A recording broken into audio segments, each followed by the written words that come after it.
TCS అంటే state government అనుకుంటువా? కాదు, central government. నీ అవ్వ తగ్గేదేలే, సారీ అస్సలు తగ్గేదేలే. ఈ మాట వినే ఉంటారు. టీసీఎస్ లో జాబ్ అంటే గవర్నమెంట్ జాబ్ కి ఈక్వల్ అని.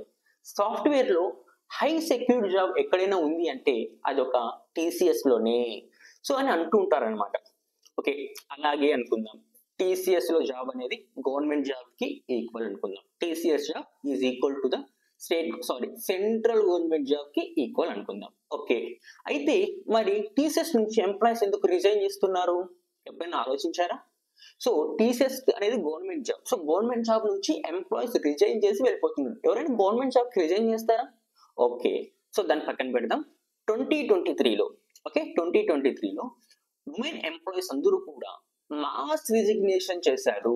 టీసీఎస్ నుంచి మాస్ రిజిగ్నేషన్ చేసి వెళ్ళిపోయారు. So work from office policies change చేయడం వల్ల ఆ ఉమెన్ ఎంప్లాయీస్ అందరూ కూడా ఏం చేశారు? మాస్ రిజిగ్నేషన్ చేసి వెళ్ళిపోయారు. సో ఇంకొక మిత్ అయితే ఉంది. అదేంటి అంటే టీసీఎస్ లో లే ఆఫ్స్ ఉండవు అని అంటూ ఉంటారు. సో ఇది వినే ఉంటారు మీరు. సో ఇదొక మిత్ అనమాట. సో ఫ్రెషర్ గా టీసీఎస్ లో జాయిన్ అవ్వచ్చా? సో కెరీర్ గ్రోత్ టీసీఎస్ లో ఎలా ఉంటుంది? సో టీసీఎస్ గురించి కొన్ని నిజాలు ఈ వీడియోలో తెలుసుకుందాం. ఐటీలోకి ఎవరైతే రావాలనుకుంటున్నారో, మెయిన్ గా టీసీఎస్ లాంటి ఎంఎన్సీ కంపెనీస్ లో జాయిన్ అవ్వాలనుకుంటున్నారో, సో వాళ్ళు ఈ వీడియోని స్కిప్ చేయకుండా చూడండి, మీకు చాలా అయితే హెల్ప్ అవుతుంది. స్మాల్ స్టోరీ అయితే నేను చెప్తాను. ఇది స్టోరీ అయితే కాదు, రియల్ లైఫ్ ఇన్సిడెంట్ అనమాట. వన్ ఆఫ్ మై క్లాస్మేట్ కి టీసీఎస్ లో జాబ్ ఆఫర్ అయితే వచ్చింది. సో మా గ్రాడ్యుయేషన్ 2022లో కంప్లీట్ అయితే అయిపోయింది. సో మా ఫ్రెండ్ 2021లో టీసీఎస్ సంబంధించినటువంటి ఎగ్జామ్ అయితే రాశారు. ఓకే, 2021లో రాశారు. ఒక 5 to 6 months తర్వాత ఇంటర్వ్యూ అయితే కండక్ట్ చేశారు. సో ఇంటర్వ్యూ కూడా సక్సెస్ఫుల్లీ కంప్లీట్ అయిపోయింది. ఆ తర్వాత in the month of February 2022, so February 2022లో మా ఫ్రెండ్ కి టీసీఎస్ నుంచి ఆఫర్ లెటర్ అయితే వచ్చింది. Okay, so June and July ఈ టైమింగ్స్ లో మాకు గ్రాడ్యుయేషన్ అనేది కంప్లీట్ అయిపోయింది. కానీ ఇంకా టీసీఎస్ నుంచి మా ఫ్రెండ్ కి జాయినింగ్ డేట్ అయితే రాలేదు. ఓకే, సో మా ఫ్రెండ్ ఏమనుకున్నారు? సో టీసీఎస్ మంచి ఎంఎన్సీ కంపెనీ, సో జాబ్ అనేది సెక్యూర్ గా ఉంటుంది, గవర్నమెంట్ జాబ్ కి ఈక్వల్. సో టీసీఎస్ లో వర్క్ చేయాలి, నా డ్రీమ్ కంపెనీ అనేసి ఆ కంపెనీ జాయినింగ్ డేట్ కోసం వెయిట్ చేస్తూనే ఉన్నారు. అలా 1.5 year వెయిట్ చేసి చేసి చేసి అలిసిపోయారనమాట. సో 1.5 year వెయిట్ చేసినా కూడా జాయినింగ్ డేట్ అయితే రాలేదు. ఈ 1.5 year వచ్చేసి టైం వేస్ట్ అయితే అయింది. సో ఇంకా మా ఫ్రెండ్ ఇలా అయితే కాదని చెప్పేసి టీసీఎస్ కింద హోప్స్ వదిలేసి ఎంసీఏ చేద్దామని చెప్పేసి 1.5 year తర్వాత ఎంసీఏలో జాయిన్ అయ్యింది. సో జాయిన్ అయిన 2 to 3 months కి టీసీఎస్ నుంచి జాయినింగ్ డేట్ అయితే వచ్చింది. ఆఫర్ లెటర్ వచ్చిన 2 years కి, బాగా అబ్జర్వ్ చేయండి, ఆఫర్ లెటర్ వచ్చిన 2 years కి టీసీఎస్ నుంచి జాయినింగ్ డేట్ అయితే మా ఫ్రెండ్ కి అయితే వచ్చింది. సో ఇంకా మా ఫ్రెండ్ ఒక డ్రీమ్ కంపెనీ అని చెప్పేసి హ్యాపీనెస్ తో సో ఈ ఎంసీఏ ఇవన్నీ పక్కన పెట్టేసి సో డిస్కంటిన్యూ చేసేసి టీసీఎస్ లకి వెళ్ళిపోయారు. సో వెళ్ళిన తర్వాత అర్థం ఏంటంటే అనవసరంగా నేను టీసీఎస్ కి వచ్చానే అని రియలైజ్ అయ్యారు. సో నియర్లీ మనకు 1.5 years టైం వేస్ట్ అయ్యింది. సో అప్రాక్సిమేట్లీ ఒక 2 years వేసుకోండి, ఎందుకంటే ఈ ఎంసీఏ 3 months కూడా ఉంది కాబట్టి. సో అది డిస్కంటిన్యూ చేసేసారు. So nearly 2 years time waste చేసి మళ్ళీ టీసీఎస్ లోకి వెళ్ళారు. సో అక్కడ కూడా తనకి ఏమనిపించిందంటే సో అనవసరంగా టీసీఎస్ కి వచ్చాను, సో టీసీఎస్ కి రాకుండా సో ఎంసీఏ కంటిన్యూ చేసి ఉంటే ఇంకా బెటర్ ఆపర్చునిటీ వచ్చేది. సో ఇలా ఎందుకు అనిపించింది అంటే చూద్దాం. సో చాలా మందికి టీసీఎస్ అనేది ఒక డ్రీమ్ కంపెనీగా ఉంటుంది. టీసీఎస్ అంటే ఒక బ్రాండ్. సో పుష్పరాజ్ బ్రాండ్ ఎలానో ఐటీ కంపెనీలో టీసీఎస్ అంటే అలా అద బ్రాండ్ అనమాట. టీసీఎస్ అంటే బ్రాండ్. ఈ స్టోరీ ఎందుకు చెప్పానంటే చాలా మందికి ఇలానే జరిగింది. సో ఆఫర్ లెటర్ రిలీజ్ చేసిన 1 year 2 years కూడా జాయినింగ్ డేట్స్ అయితే రాలేదు. So not only TCS, most of the MNC companies, Wipro కానీ ఇన్ఫోసిస్ కానీ ఇలాంటి కంపెనీస్ లో కూడా సో ఆఫర్ లెటర్ రిలీజ్ చేసిన 1 year 2 years అయినా కూడా మనకి జాయినింగ్ డేట్స్ అయితే రాలేదు. ఓకే, సో జాయినింగ్ డేట్స్ ఇవ్వనప్పుడు ఎందుకు హైర్ చేసుకోవాలి? సో ఎందుకు బిల్డప్ ఇవన్నీ హైరింగ్, మాస్ హైరింగ్, సో ఆ హైరింగ్ ఈ హైరింగ్ అని చెప్పేసి ఎగ్జామ్స్ ఇంటర్వ్యూస్ అన్ని కండక్ట్ చేసి ఆఫర్ లెటర్స్ చేసి పక్కన ఎందుకు పెడుతున్నారు? సో జాయినింగ్ డేట్ ఇవ్వనప్పుడు, సో త్వరగా జాయినింగ్ డేట్ ఇవ్వనప్పుడు ఈ ప్రాసెస్ అంతా అవసరమా? ఎప్పుడైతే వాళ్ళకు రిక్వైర్మెంట్ కావాలో అప్పుడు హైరింగ్ చేసుకోండి, అంతేగాని ముందే హైరింగ్ చేసేసుకొని సో వాళ్ళకి ఆఫర్ లెటర్ ఇచ్చేసి జాయినింగ్ డేట్ కోసం వాళ్ళని వెయిట్ చేయించేలా చేసి వాళ్ళ ఫ్యూచర్ తో ఆడుకుంటున్నారు ఈ ఎంఎన్సీ కంపెనీస్. సో చాలా మంది ఏం చేస్తారంటే వాళ్ళ ఫ్రెండ్స్ కానీ ఫ్యామిలీస్ కానీ చెప్పేసి ఉంటారు, సో నాకు మోస్ట్ ఆఫ్ ది పెద్ద ఎంఎన్సీ కంపెనీలో నాకు జాబ్ ఆఫర్ అయితే వచ్చేసింది, సో నాకు ఆఫర్ లెటర్ అయితే వచ్చింది, సో నా లైఫ్ సెట్ అయిపోయింది అని చెప్పేసి అందరికీ కూడా చెప్పేసి ఉంటారు. సో అలా చెప్పేసిన తర్వాత ఏమవుతుంది అంటే so 2 months 3 months up to 6 months వరకు చూస్తారు. సో ఆ తర్వాత ఏదో ఒకటి అంటారనమాట, ఏంటి నీకు జాబ్ వచ్చిందన్నావు ఇంకా ఇంట్లోనే ఉన్నావు ఏంటి, సో ఎప్పుడు వెళ్తావు జాబ్ కి, నీకు నిజంగా జాబ్ వచ్చిందా, సో ఎవరికి అబద్ధాలు చెప్తున్నావా, ఇలాంటి క్వశ్చన్స్ అన్ని కూడా వాళ్ళని అడుగుతారనమాట. సో వాళ్ళు మెంటల్ గా డిస్టర్బ్ అవుతారు. సో ఈ విధంగా చాలా ఇష్యూస్ అన్ని ఫేస్ చేస్తారనమాట. సో ఈ ఇష్యూస్ అన్ని ఎందుకు, ఈ ఎంఎన్సీ కంపెనీస్ లో జాయినింగ్ ఇవ్వలేదు కాబట్టి ఈ ఇష్యూస్ అన్ని కూడా వచ్చాయి. సో ఇక్కడ తప్పు ఎవరిది, హైరింగ్ చేసుకున్నటువంటి ఎంఎన్సీ కంపెనీదా, ఆ ఎంఎన్సీ కంపెనీస్ నుంచి హోప్స్ పెట్టుకొని ఆ కంపెనీ జాయినింగ్ డేట్ వస్తుందని వెయిట్ చేస్తున్నటువంటి ఎంప్లాయీస్ తప్ప, వీళ్ళిద్దరిలో తప్పు ఎవరిది కింద అయితే కామెంట్ చేయండి. సో ఒక విషయం గుర్తుపెట్టుకోండి, నాట్ ఓన్లీ టీసీఎస్, ఇన్ఫోసిస్ కానీ విప్రో కానీ టెక్ మహీంద్రా కానీ ఇలాంటి పెద్ద పెద్ద ఎంఎన్సీ కంపెనీస్ లో మీకు ఆఫర్ వచ్చింది అంటే టైం వేస్ట్ చేసుకోకండి, జాయినింగ్ డేట్ కోసం వెయిట్ చేయకండి. సో మీరు ఏం చేస్తారంటే ఆఫర్ లెటర్ వచ్చినా కూడా ఏవైనా అదర్ కంపెనీస్ ఉంటే ఆ కంపెనీస్ కి ట్రై చేయండి, లేదా పోస్ట్ గ్రాడ్యుయేషన్ చేయాలనుకుంటున్నారా చేసేయండి. In case post graduation middle లో మీకు జాయినింగ్ డేట్ వస్తే ఆ కోర్స్ ని డిస్కంటిన్యూ మాత్రం చేయకండి. డిస్కంటిన్యూ చేసి కంపెనీలో జాయిన్ అయిపోయి మీ టైం ని కానీ మీ లైఫ్ ని కానీ స్పాయిల్ చేసుకోవద్దండి. సో ఫస్ట్ మీరు ఏం చేస్తారంటే ఆ కాలేజ్ మేనేజ్మెంట్ తో మాట్లాడండి, సో నాకు ఇలా జాబ్ ఆఫర్ అయితే వచ్చింది, నేను ఓన్లీ ఎగ్జామ్స్ అయితే రాసుకుంటాను, సో ఆ పర్మిషన్ నాకు ఇవ్వండి అని చెప్పి వాళ్ళు క్లియర్ గా అర్థమయ్యేలాగా చెప్తే సో వాళ్ళు ఎగ్జామ్స్ కి పర్మిషన్ అయితే ఇస్తారు. అప్పుడు మీరు ఏం చేయొచ్చు, జాబ్ చేసుకుంటూ ఎగ్జామ్స్ రాసుకోవచ్చు. ఇలా చేయడం వల్ల మీకు ఏమవుతుందంటే ఒక 2 years లో మీకు పోస్ట్ గ్రాడ్యుయేషన్ కంప్లీట్ అవుతుంది, అదే విధంగా మీకు 2 years ఎక్స్పీరియన్స్ కూడా మీకైతే వస్తుంది. సో ఇలా ప్లాన్ చేసుకోండి అంతే, కానీ సో జాబ్ మీద కంప్లీట్ గా సో దాని మీద డిపెండ్ అయ్యకండి. సో నాకు ఇన్ఫోసిస్, టెక్ మహీంద్రా, సో విప్రో లాంటి ఎంఎన్సీ కంపెనీలు జాబ్ ఆఫర్ వచ్చింది, ఇంకా నాకు పోస్ట్ గ్రాడ్యుయేషన్ ఇవన్నీ ఎందుకు, నా లైఫ్ సెట్ అయిపోయింది అనుకుంటే మాత్రం పొరపాటే. సో ఎంఎన్సీ అనే మాయలో మాత్రం పడకండి. సో టీసీఎస్ మీ డ్రీమ్ కంపెనీ అయితే ఫ్రెషర్ గా మాత్రం రాకండి.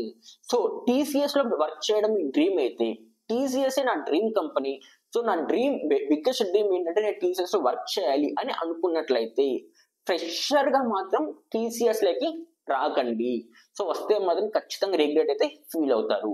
సో మీకు టీసీఎస్ లో వర్క్ చేయాలని ఉంటే ఫస్ట్ మీరు ఏం చేస్తారంటే ఎక్స్పీరియన్స్ గెయిన్ చేయండి అదర్ కంపెనీస్ లో. ఒక 5 to 6 years ఎక్స్పీరియన్స్ వచ్చిన తర్వాత అప్పుడు టీసీఎస్ లోకి రండి. సో అప్పుడు మీ లైఫ్ అనేది కొంచెం బాగుంటుంది. సో టీసీఎస్ లోకి ఫ్రెషర్స్ ని ఎందుకు రావద్దంటున్నా, సో ఎందుకు రావద్దంటున్నానంటే మెయిన్ గా కొన్ని రీజన్స్ అయితే ఉన్నాయి. టీసీఎస్ లో మనకి కెరియర్ గ్రోత్ అనేది ఉండదు, అదే విధంగా శాలరీస్ అనేది కూడా చాలా తక్కువ అయితే ఉంటుంది శాలరీస్. సో ఇంకొక స్కిల్ ఎన్హాన్స్మెంట్ కూడా మనకి అయితే ఉండదు. సో ఫ్రెషర్ గా ఉన్నప్పుడు మీ గ్రాడ్యుయేషన్ లో సో ఎంతో కొంత నాలెడ్జ్ అనేది గెయిన్ చేసుకొని ఉంటారు. లైక్ ప్రాక్టికల్ గా నాలెడ్జ్ లేకపోయినా కూడా థియరిటికల్ గా నాలెడ్జ్ అనేది మీరు గెయిన్ చేసుకొని ఉంటారు కదా, ఆ థియరిటికల్ నాలెడ్జ్ ని ఇక్కడ మీరు యూజ్ చేయొచ్చు కొంచెం. బట్ టీసీఎస్ లోకి వచ్చారంటే మాత్రం ఆ నాలెడ్జ్ అనేది ఇక్కడ యూజ్ అవ్వదు, ఉన్న స్కిల్స్ కూడా మీరైతే మర్చిపోయే ఛాన్స్ అయితే ఉంది. సో టీసీఎస్ అనేది ఒక సర్వీస్ బేస్డ్ కంపెనీ కాబట్టి మనకు అన్ని కూడా రోల్స్ ఎలా వస్తాయి, సపోర్టింగ్ రోల్స్ అయితే వస్తాయి. మీరు డెవలపింగ్ స్కిల్స్ ని మీరు ఎన్హాన్స్ చేసుకోలేరు, మీకున్న స్కిల్స్ కూడా మీరు మర్చిపోయే ఛాన్స్ అయితే ఉంది. సో కాబట్టి మీరు ఏదైనా టీసీఎస్ లోకి రావాలంటే ఒక హైయర్ పొజిషన్ లోకి రావడానికి ట్రై చేయండి, ఒక మేనేజర్ గా గాను ఇలా వచ్చేదానికి ట్రై చేయండి. సో ఆ మేనేజర్ గా రావాలంటే ఫస్ట్ మీకు దగ్గర ఏముండాలి, ఎక్స్పీరియన్స్ ఉండాలి, ఆ ఎక్స్పీరియన్స్ ని గెయిన్ చేసుకోండి. సో కాబట్టి అదర్ కంపెనీస్ మీద ప్రిఫర్ చేయండి first thing. So in case me TCS me dream company అయితే. సో ఇంకొక విషయం ఏంటంటే విప్రో కానీ వీటిలో కూడా మనకు శాలరీస్ అనేది చాలా తక్కువ. సో విప్రోలో ఇంకా ఘోరం ఏంటంటే విప్రో వెల్ప్ అని చెప్పేసి ఒక ప్రోగ్రామ్ అయితే ఉంటుంది, ఇది only for the graduation students కి. సో వీళ్ళు ఇక్కడ 4 years కాంట్రాక్ట్ అయితే తీసుకుంటారు. 4 years, ఈ 4 years లో మీ శాలరీ ఎంత తక్కువ ఉంటుందంటే చాలా తక్కువ ఉంటుంది salary comparing to the other standards compare చేసుకుంటే. సో టీసీఎస్ లో కానీ విప్రోలో కానీ ఇన్ఫోసిస్ లో కానీ మనకు శాలరీ అనేది చాలా తక్కువగా ఉంటుంది. సో అన్నిటికన్నా తక్కువ ఉన్న శాలరీ ఏదంటే టీసీఎస్ లో మనకి చాలా తక్కువ శాలరీ అయితే వస్తుంది. సో ఇన్ కేస్ ఆఫ్ మీ ఊర్లో మీరు ఏదో ఒక వర్క్ చేసుకున్నా కూడా టీసీఎస్ కంటే ఎక్కువ శాలరీ మీరు ఎర్న్ చేయొచ్చు. సో కాబట్టి బ్రాండ్, ఎంఎన్సీ ఇవన్నీ మాయలో పడకండి. ఫస్ట్ మీరు ఫోకస్ చేయాల్సింది మీ స్కిల్స్, మీరు స్కిల్స్ ఎక్కడ ఎన్హాన్స్ చేసుకోగలరు, ఏ కంపెనీలో ఎన్హాన్స్ అవుతాయి, సో స్టార్ట్అప్ వెళ్ళాలా ఎంఎన్సీకి వెళ్ళాలి, ఇలా ఆలోచించి డిసైడ్ అవ్వండి. అంతేకాని ఎంఎన్సీ బ్రాండ్ ఈ మాయలో పడి మీ లైఫ్ అయితే స్పాయిల్ చేసుకోకండి. సో ఇంకోటి ఏంటంటే టీసీఎస్ అనేది ఒక ఇండియన్ కంపెనీ, ఇండియన్ బ్రాండ్, పెద్ద ఎంఎన్సీ కంపెనీ. సో టీసీఎస్ అని చెప్పేసి చాలా బిల్డప్ గా చెప్తూ ఉంటారు. సో కరెక్టే, టీసీఎస్ అనేది ఒక ఇండియన్ కంపెనీని, ఒక పెద్ద ఎంఎన్సీ కంపెనీని, ఇవన్నీ ఓకే అగ్రీ చేస్తాం. ఇంకోటి ఏంటి, TCS is equal to the government job. ఇది చూద్దాం. సో టీసీఎస్ గవర్నమెంట్ రెండు ఈక్వల్. ఎలా అవుతాయి రెండు ఈక్వల్? సో ఎవరైనా గవర్నమెంట్ జాబ్ కి రిజైన్ చేస్తారా? మరి టీసీఎస్ ఎందుకు రిజైన్ చేస్తున్నారు? సో టీసీఎస్ నుంచి రిజైన్ చేసి ఎందుకు వెళ్ళిపోతున్నారు? ఎవ్రీ ఇయర్ కొన్ని థౌజండ్స్ ఆఫ్ ఎంప్లాయీస్ ఏం చేస్తున్నారు, టీసీఎస్ నుంచి రిజైన్ చేసేసి వెళ్ళిపోతున్నారు అనమాట. సో అలా ఎవరైనా గవర్నమెంట్ జాబ్ రిజైన్ చేసి ఎందుకు వెళ్తారు? అన్ని కార్పొరేట్ కంపెనీస్ కూడా ఒకటే. సో ఇది ఇండియన్ బ్రాండ్, మన బ్రాండ్, ఎంఎన్సీ ఇవన్నీ కాదు. కార్పొరేట్ అంటేనే కార్పొరేట్, గవర్నమెంట్ అంటేనే గవర్నమెంట్. సో టీసీఎస్ ని గవర్నమెంట్ జాబ్ అనడానికి మెయిన్ రీజన్ ఏంటి అంటే టీసీఎస్ లో ఉండే ప్రాజెక్ట్స్ అనమాట. సో టీసీఎస్ లో మెయిన్ గా అన్ని ప్రాజెక్ట్స్ కూడా మనకు గవర్నమెంట్ కి రిలేటెడ్ ప్రాజెక్ట్స్ ఉంటాయి. లైక్ పోస్ట్ ఆఫీస్ కానీ, ఇన్ కేస్ ఆఫ్ మనకి ఎగ్జామ్స్ జరుగుతుంటాయి, కాంపిటేటివ్ ఎగ్జామ్స్ కానీ, ఎంట్రన్స్ ఎగ్జామ్స్ కానీ. సో ఏపీలో చూసుకుంటే AP PG set, so ice set, అదే విధంగా కాంపిటేటివ్ ఎగ్జామ్స్ లైక్ జాబ్ సంబంధించిన ఆర్ఆర్బి ఎగ్జామ్స్ కానీ, ఎస్పీఏ ఎగ్జామ్స్ కానీ, ఇవన్నీ కూడా కండక్ట్ చేసేది ఎవరంటే ఆన్లైన్ ప్లాట్ఫామ్ టీసీఎస్ అనమాట. సో కంప్యూటర్ బేస్డ్ టెస్ట్ ఏదైతే ఉంటుందో ఆ టెస్ట్ అన్ని కూడా మేనేజ్ చేసేది టీసీఎస్ అయాన్ అని చెప్పేసి ఈ టీసీఎస్ వాళ్ళే దాన్ని మేనేజ్ చేస్తారు. సో ఇలా మనకు గవర్నమెంట్ ప్రాజెక్ట్స్ ఉంటాయి కాబట్టి దాన్ని గవర్నమెంట్ జాబ్ అంటారు. సో కాబట్టి మీరు పోస్ట్ ఆఫీస్ వెబ్సైట్ ఓపెన్ చేయండి, ఇండియన్ పోస్ట్ ఆఫీస్, మీరు కిందికి స్క్రోల్ చేసి వెళ్తే కింద మీకు powered by Tata consultancy service అని ఉంటుంది. సో ఇలా గవర్నమెంట్ ప్రాజెక్ట్స్ ఉన్నాయి కాబట్టి సో మనకు ప్రాజెక్ట్స్ అనేది లాంగ్ రన్ లో ఉంటాయి. సో గవర్నమెంట్ అంటే ఏంటి, మనకు స్లోగా నడుస్తుంది గవర్నమెంట్. ఈ టీసీఎస్ కూడా ఇంకా స్లోగా నడుస్తుంది అనమాట. సో గవర్నమెంట్ కంటే ఇంకా స్లోగా నడిచే కార్పొరేట్ కంపెనీ ఏదంటే అది టీసీఎస్. సో కాబట్టి దీన్ని అందుకోసం టీసీఎస్ గవర్నమెంట్ జాబ్ అని అంటున్నారు, అంతేగాని సో టీసీఎస్ అనేది గవర్నమెంట్ జాబ్, లే ఆఫ్స్ ఉండవు ఇవన్నీ సో అంటూ ఉంటారు అనమాట. సో లే ఆఫ్స్ ఉండవు. ఓకే, ఈ లే ఆఫ్స్ గురించి డిస్కస్ చేద్దాం. ఓకే, సో లే ఆఫ్స్ అయితే ఉండవు, వాళ్ళు మాస్ ఫైరింగ్ అయితే చేయరు అనమాట, లే ఆఫ్ చేయరు. బట్ ఫోర్స్ఫుల్ రిజిగ్నేషన్ చేసే ఛాన్స్ అయితే ఉంది. సో ఇన్ కేస్ మీరు ఒక డెవలపింగ్ ప్రాజెక్ట్ కోసం వెయిట్ చేస్తూ బెంచ్ మీద ఉన్నారనుకోండి, సో కొంత పర్టికులర్ టైం వరకు వెయిట్ చేస్తారు, ఆ తర్వాత మిమ్మల్ని ప్రెజర్ చేయడం స్టార్ట్ చేస్తారు, ఏదో ఒక ప్రాజెక్ట్ యాక్సెప్ట్ చేయండి. సో ఆ ప్రాజెక్ట్ మీరు యాక్సెప్ట్ చేయకున్నారనుకోండి, సో మీ మీద సో ట్రైనింగ్ అని అవన్నీ చేసిన తర్వాత సో ఫోర్స్ఫుల్ గా మీరు రిజైన్ చేసి వెళ్ళిపోండి అని చెప్పేసి ఫోర్స్ఫుల్ రిజిగ్నేషన్ అయితే చేస్తారు అనమాట. సో హ్యాపీగా ఏంటంటే ఆ మాస్ రిజిగ్నేషన్ కూడా ఏమవుతుంది, లే ఆఫ్ అవుతుంది. సో ఇక్కడ లే ఆఫ్ కంపెనీ తీయలేదు, కంపెనీ ఎంప్లాయీస్ కి ప్రెజర్ చేసి ఎంప్లాయీస్ నుంచి కంపెనీ నుంచి ఎగ్జిట్ అయ్యేలాగా చేస్తుంది, దాన్నే లే ఆఫ్స్. సో కొంచెం చేంజ్ అనమాట. అదే కంపెనీస్ ఏం చేస్తారు, డైరెక్ట్ గా తీసి పట్టేస్తాయి. బట్ టీసీఎస్ వాళ్ళంతకు వాళ్ళే వెళ్ళిపోయేలాగైతే చేస్తుంది అనమాట. ఓకే, సో ఫ్యూచర్ లో టీసీఎస్ ఇంకా ఘోరంగా ఉంటుంది. సో టీసీఎస్ లో మెయిన్ గా చూసుకున్నట్లయితే పాలిటిక్స్, ఇంటర్నల్ పాలిటిక్స్ అనేవి చాలా అంటే చాలా ఎక్కువగా ఉంటాయి. సో ఈ ఏపీ తెలంగాణ పాలిటిక్స్ కంటే టీసీఎస్ లో ఉన్నటువంటి పాలిటిక్స్ చాలా ఉన్నాయి. సో ఫ్రెషర్ గా మీరు టీసీఎస్ లోకి వెళ్ళారంటే ఈ పాలిటిక్స్ లో మిమ్మల్ని తొక్కేస్తారు, మీకు గ్రోత్ లేకుండా అయితే చేస్తారనమాట. So one of my colleague అయితే ఉన్నారు, సో టీసీఎస్ లో 8 years నుంచి వర్క్ చేస్తున్నారు. ఎన్ని ఇయర్స్ నుంచి? 8 years నుంచి వర్క్ చేస్తున్నారు. యాజ్ అ ఫ్రెషర్ గా తన జర్నీ టీసీఎస్ నుంచి స్టార్ట్ చేశారు. సో టీసీఎస్ లో జాయిన్ అయిన తర్వాత 8 years అయితే ఎక్స్పీరియన్స్ అయితే వచ్చింది. ఈ 8 years లో స్టార్టింగ్ ఏ పొజిషన్ లో అయితే ఉన్నారో ఇప్పుడు కూడా అదే పొజిషన్ లో ఉన్నారు, అదే శాలరీ. సో శాలరీ అనేది మరి అంత ఎక్కువ ఏం పెరగలేదు, చాలా అంటే చాలా తక్కువ. 8 years ఎక్స్పీరియన్స్ కి అదర్ కంపెనీస్ లో మనం చూసుకున్నట్లయితే శాలరీ అనేది చాలా హైగా ఉంటుంది. బట్ ఇక్కడ మాత్రం శాలరీ అనేది చాలా తక్కువగా ఉంది. 8 years ఎక్స్పీరియన్స్ ఉంది, ఏ పొజిషన్ నుంచి స్టార్ట్ చేశారో అదే పొజిషన్ లోనే ఉన్నారు. సో పొజిషన్ లో మనకి ఎలాంటి చేంజ్ అయితే లేదు. ఎందుకు లేదు? సో ఎందుకు లేదంటే ఇక్కడ మనకు ఇంటర్నల్ పాలిటిక్స్ అనేవి ఉంటాయి. సో ఈ ఇంటర్నల్ పాలిటిక్స్ ఏంటంటే ఇప్పుడు ఫర్ ఎగ్జాంపుల్ మీ మేనేజర్ అయితే ఉన్నారనుకోండి, మీ మేనేజర్ కి మీరు ఫేవర్ గా ఉన్నారనుకోండి, మీకు రేటింగ్స్ బాగా ఇస్తారు, హైక్ కూడా ఉంటుంది. మరి అంత ఎక్కువ ఎక్స్పెక్ట్ చేయకండి హైక్.